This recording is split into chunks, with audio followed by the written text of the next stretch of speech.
Olá, meu irmão, minha irmã, você que está conosco, sempre nos acompanhando na Escola Bíblica Dominical da Igreja Batista Memorial da Tijuca. Convido você mais uma vez a se chegar. Vamos estudar mais um trecho da oração do Pai Nosso, que é o tema do trimestre da nossa escola dominical. Então, vamos lá, pegue sua Bíblia, abra sua Bíblia em Mateus capítulo 6 e vamos meditar mais um pouquinho e aprender o que Deus tem a nos ensinar a respeito da oração do Pai Nosso. Peço que você abaixe sua cabeça antes, vamos pedir a Deus a sua orientação e o seu direcionamento. Jesus, quero te pedir que o Senhor, mais uma vez, fale aos nossos corações, encha a nossa mente, o nosso coração com a ação do Teu Espírito Santo, para compreendermos a Tua mensagem bíblica e sermos abençoados. Então, nos abençoe nesse tempo. Em nome de Jesus. Amém. Igreja em ação, Deus em oração. Misturei tudo errado. Deus em ação, igreja em oração. A oração do Filho de Deus. Hoje vamos estudar o versículo 6 e o versículo 8 de Mateus capítulo 6, que são dois versículos que demonstram aquilo que Deus quer para nós na oração. As duas primeiras lições, nós trabalhamos duas situações baseado no relacionamento das autoridades religiosas ali da época de Jesus, que Jesus condena ao nos aproximarmos diante dele. A primeira é a questão da oração centrada em si mesmo, que ele fala e nos adverte a não sermos hipócritas, onde o Senhor trata primeiro daqueles que oravam para exibir a sua suposta espiritualidade diante de homens, pois o orgulho estava presente na raiz dessa atitude. Então a primeira lição nos advertiu sobre uma atitude orgulhosa diante da nossa oração.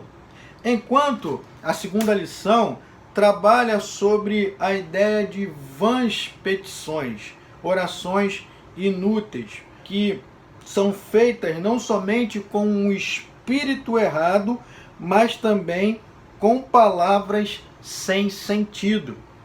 Então, somos advertidos a tomarmos cuidado com uma oração com uma intenção errada, com um espírito errado e uma oração que não faz sentido algum para Deus. E hoje, a ideia é entendermos qual é então a intenção que devemos nos achegar a Deus e por que vãs repetições se tornam inúteis a Deus e de fato então são orações sem sentido. Então essa é a ideia da nossa lição nesta manhã. Vamos lá? Vamos ler então o versículo 6 e o versículo 8 para entendermos e depois contextualizarmos aquilo que Deus tem para nós essa manhã. Versículo 6 de Mateus capítulo 6.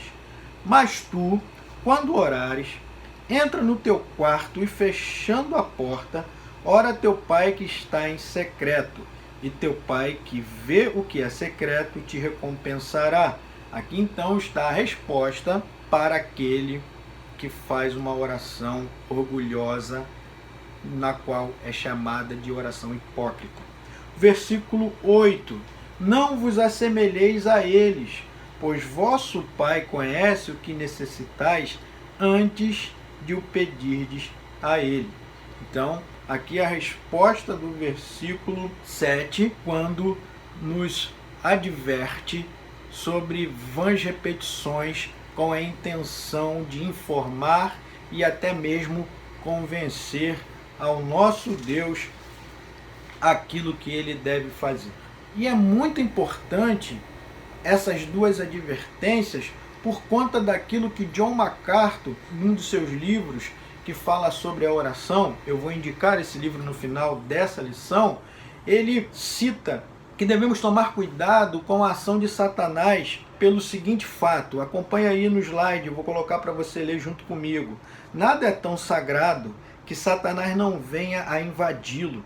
Na verdade, quanto mais sagrada alguma coisa é, mais ele deseja profaná-la. Certamente, poucas coisas lhe agradam mais do que se colocar entre os crentes e o Senhor durante a sagrada intimidade da oração.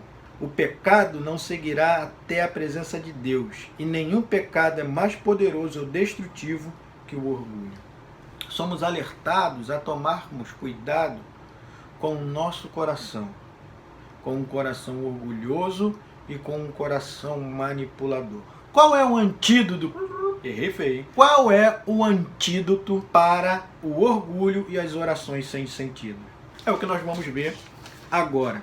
Antes, quero deixar com você a lição em uma frase, uma sentença que visa resumir aquilo que vamos conversar para ajudar você, e com certeza me ajudou a compreendermos a essência do nosso estudo aqui. Os filhos de Deus não desejam outra plateia para as suas orações, senão Deus. E quando oram imbuídos desse sentimento, o Pai Celestial está pronto para abençoá-los com o suprimento de suas necessidades. Então, com essa sentença em mente, vamos entender o que Deus espera de nós na nossa oração. Orar e agradar a Deus. O texto no versículo 6, ele diz claramente: mas tu, quando orares, entra no teu quarto e, fechando a porta, ora a teu pai que está em secreto, e a teu pai que vê o que é secreto te recompensará. Primeiro devemos destacar aqui, deixar bem claro, que Jesus não faz uma proibição de orar em público. O orar em secreto, ele tem a ver muito mais com a intenção do nosso coração do que com o local. O alerta aqui é para a situação que os fariseus apresentavam no momento de suas orações. Acompanhe comigo um texto que ilustra bastante o que Jesus quer nos ensinar. Lucas capítulo 18, versículo 9 ao versículo 14, diz o seguinte: a parábola do fariseu e do publicano. Contou também esta parábola a alguns que confiavam em si mesmos, achando-se justos, e desprezavam os outros. Então perceba que o público que o Senhor Jesus vai contar essa parábola está fisgado, foi mordido pelo bichinho da confiança, do orgulho e do desprezo aos outros. Aquilo que ele nos alerta justamente na oração do Pai Nosso. Diz o texto no versículo 10: 2 homens subiram ao templo para orar, um fariseu e outro publicano. O fariseu, de pé, orava assim consigo mesmo: ó Deus, graças te dou porque não sou como os outros homens, ladrões, injustos, adúlteros, nem mesmo como este publicano. Jejuo 2 vezes por semana e dou o dízimo de tudo quanto ganho. Mas o publicano, em pé e de longe, nem mesmo levantava os olhos ao céu, mas lamentava-se profundamente, dizendo: ó Deus, tem misericórdia de mim, um pecador. E aí então, Jesus encerra a sua parábola dizendo: digo-vos que este desceu justificado para casa, e não o outro. Pois todo o que se exaltar será humilhado, mas o que se humilhar será exaltado. A ideia clara de que a oração, ela parte de um coração humilde, de um coração de servo, de um coração que está com interesse em ouvir, um interesse em atentar para aquilo que o seu Pai tem para ele, e não em um coração que quer colher frutos, que quer impor a Deus aquilo que deve ser feito. A oração não se trata daquilo que fazemos para Deus, mas a oração se trata daquilo que somos diante de Deus para ouvirmos aquilo que Ele tem para nós Essa é a ideia de orar e agradar a Deus. Não buscar uma falsa audiência, que é a audiência de homens, mas buscarmos a verdadeira audiência, que é Deus. E é muito interessante, então, quando olhamos para o texto, ele diz assim, olha, quando orares, ele não estabelece tempo, ele não estabelece forma, mas ele diz que quando orar, a ideia é orar, a ideia é entrar na presença de Deus. Quando entrarmos na presença de Deus, devemos fazermos isso em secreto. Muitas das casas daquela época tinham apenas um cômodo.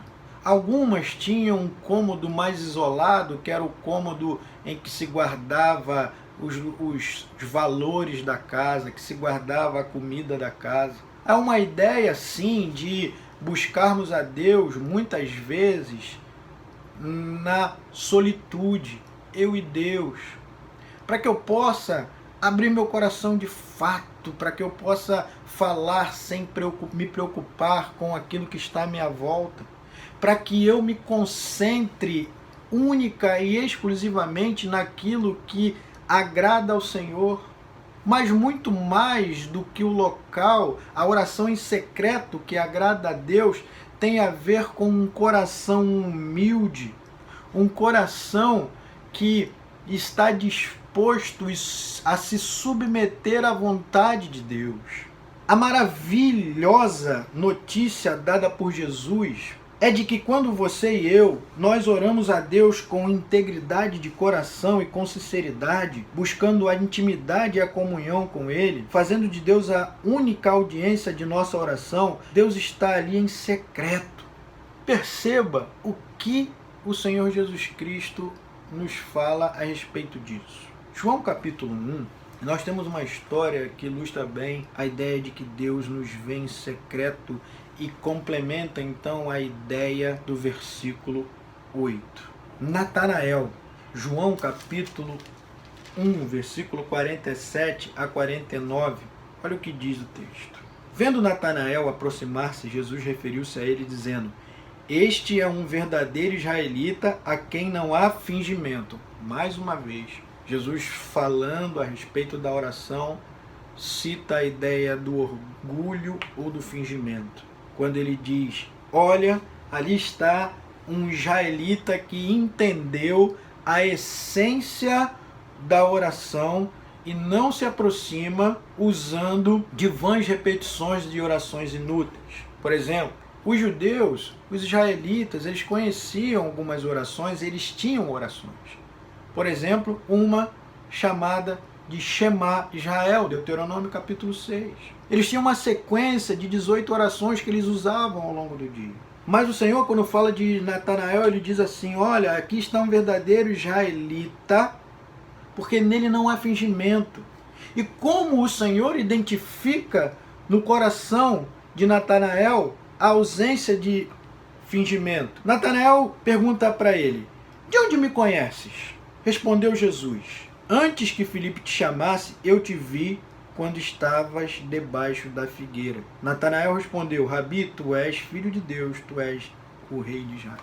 Muito provavelmente Natanael estava numa situação de oração e o pai dele, que estava em secreto ouvindo, identificou ele como um servo fiel.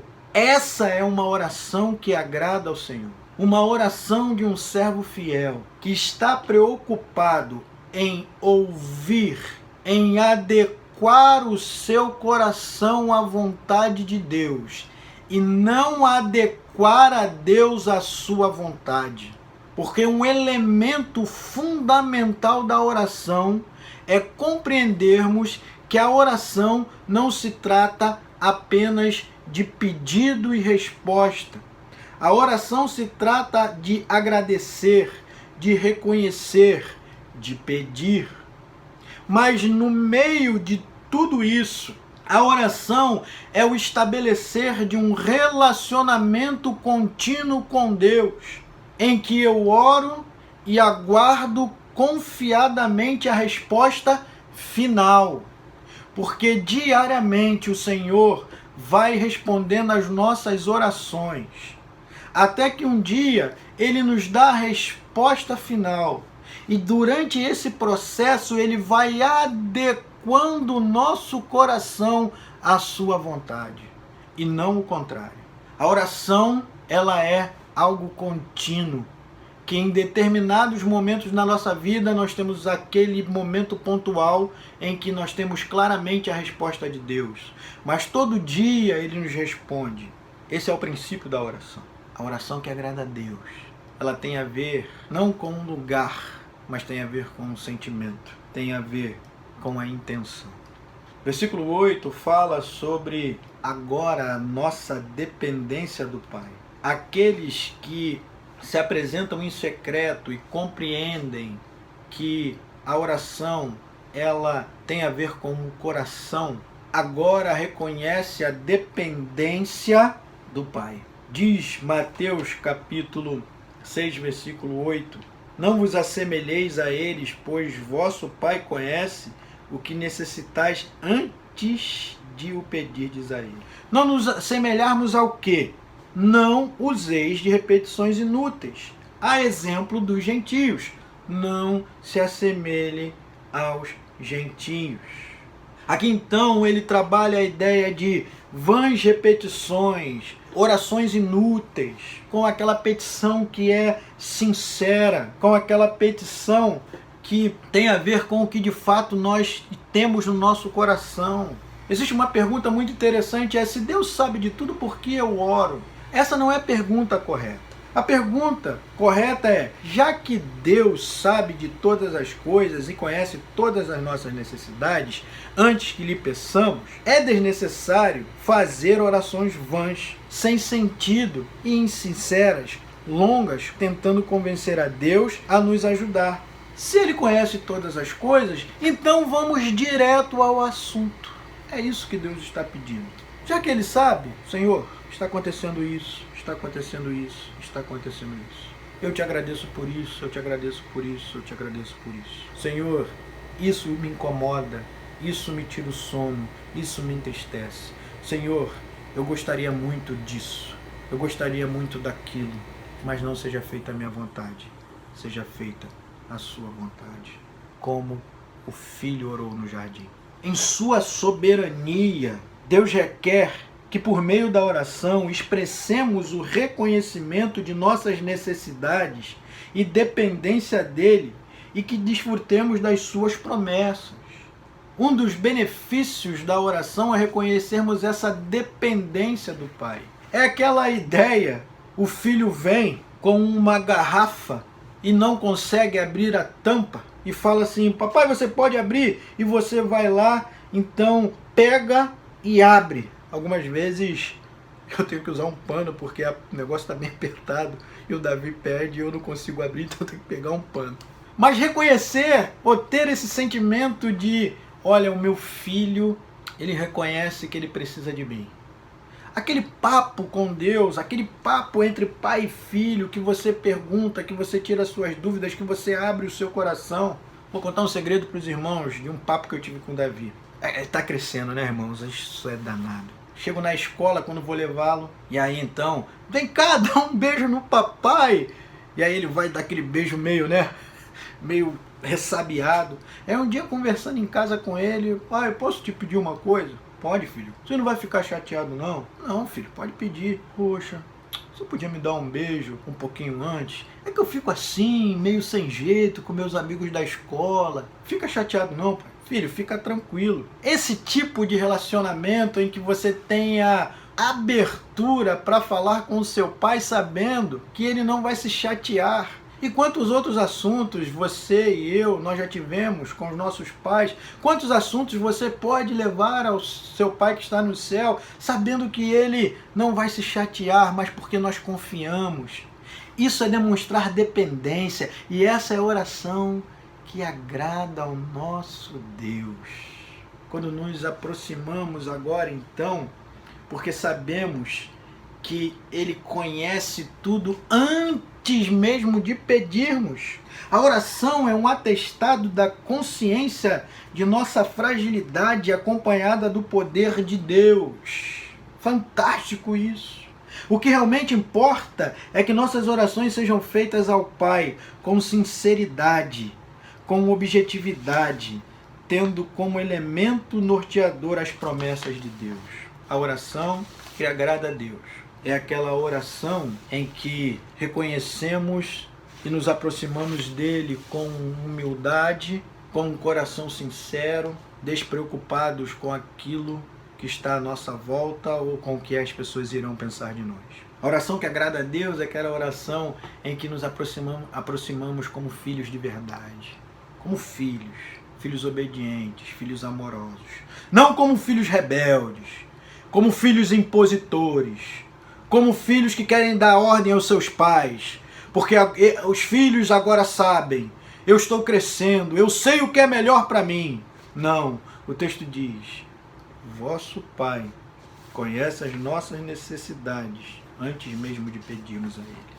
Fomos apresentados em uma situação de como não nos comportar em oração.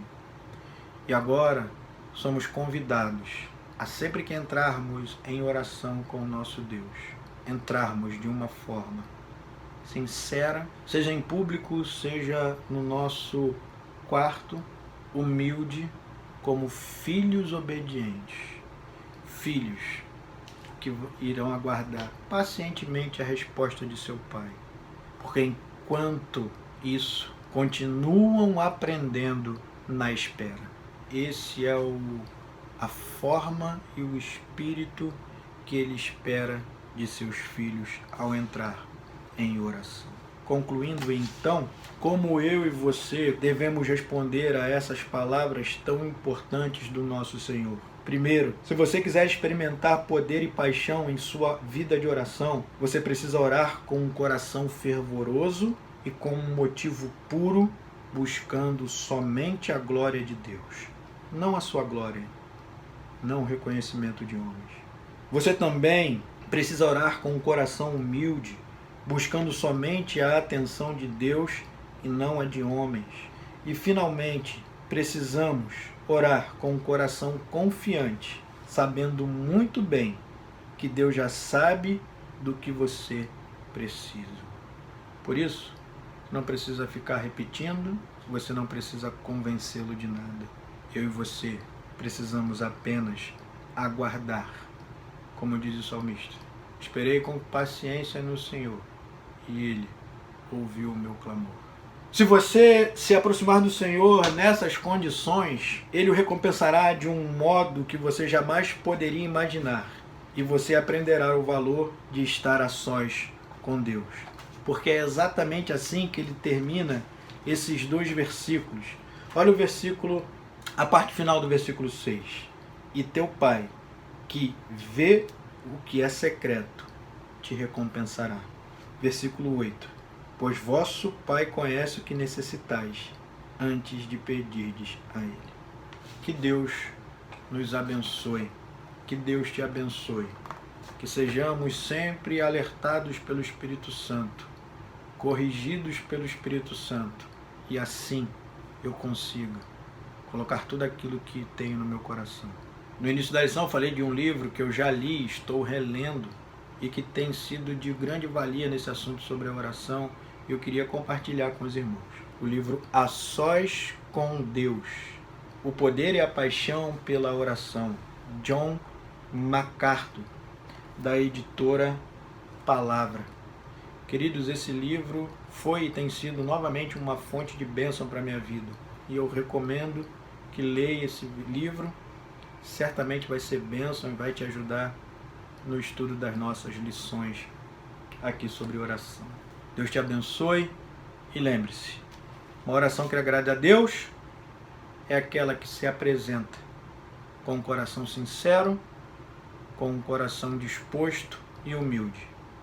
E uma oração que se aproxima dele como um pai, porque somos filhos e o nosso Pai sabe o que é melhor para nós. Deus te abençoe.